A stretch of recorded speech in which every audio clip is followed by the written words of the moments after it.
What happens when someone almost dies, but comes back? People from different cultures tell the same strange story. A bright light, a deep peace, life flashing before their eyes. Some even say they saw another world. Science calls it a near-death experience. But here's the real question. Did the Quran already explain this 1400 years ago? Stay with me, because what you're about to hear may completely change how you understand life, death, and the soul. A near-death experience, or NDE, happens when a person is clinically close to death but survives. Common experiences include feeling detached from the body, seeing oneself from above, moving through darkness or a tunnel, seeing light, feeling peace, calm, or fear, reliving past actions.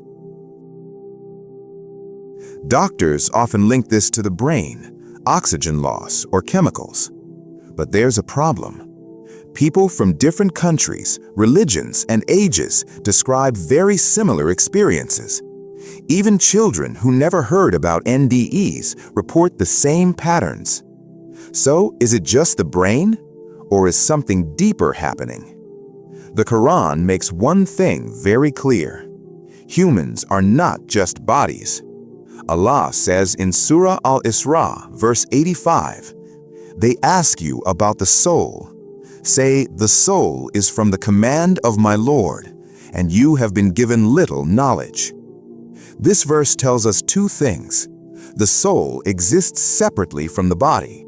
Human knowledge about it is limited. So when someone says science hasn't fully explained this yet, the Quran already agrees. Now listen carefully. Surah Al-Waqiah, verses 83 to 85. "Then why, when the soul reaches the throat, and you are at that moment looking on, and we are nearer to him than you, but you do not see?" This describes a moment before death when the soul is leaving the body. Doctors may see a patient lying still. Family members may be crying. But Allah says another reality is happening, unseen to human eyes. Could this be the same moment people describe during near-death experiences? Many NDE survivors say, "I was watching my body from above."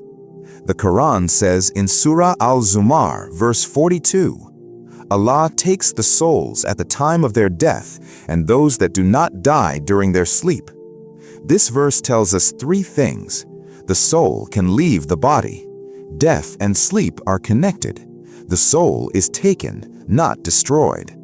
Near death could be a partial separation where the soul begins its journey but is returned.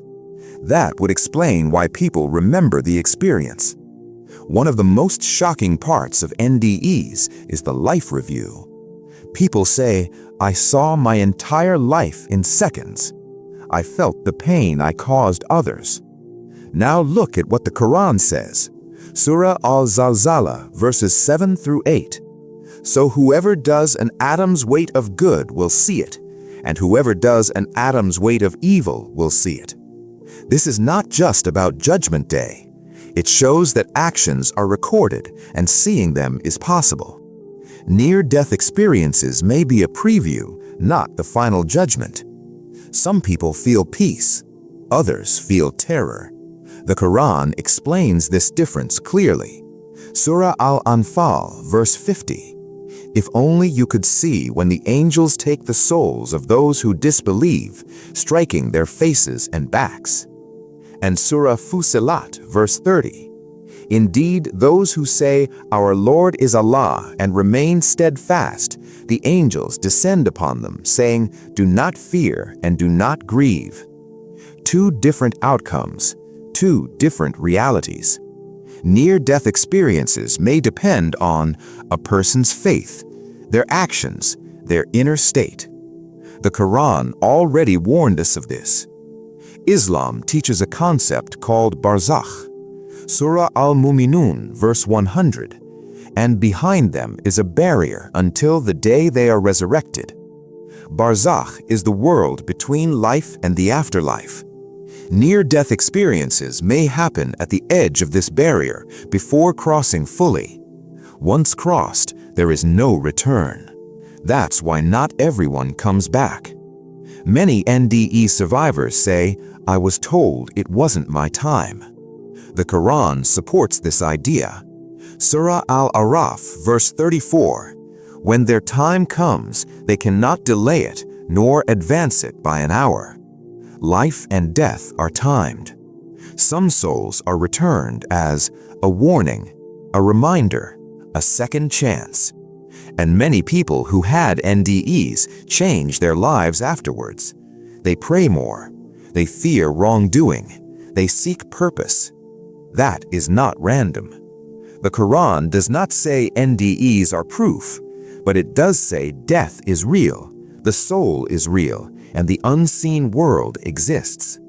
Surah Kahf, verse 22, "You were unaware of this. Now we have removed your veil, and your sight is sharp." Near-death experiences may be moments when the veil becomes thin, not removed fully, just enough to warn. Near-death experiences are not accidents. They raise questions science cannot fully answer. The Quran doesn't describe NDEs directly, but it explains every core element: the soul, separation from the body, angels, accountability, another world. Maybe these experiences are not meant to satisfy curiosity. Maybe they are meant to wake us up. Because one day, none of us will come back. If this video made you think, like the video so more people can reflect on this truth. Subscribe for more content exploring Quran, science, and the unseen. And comment below, do you believe NDEs are a warning or a glimpse of the afterlife?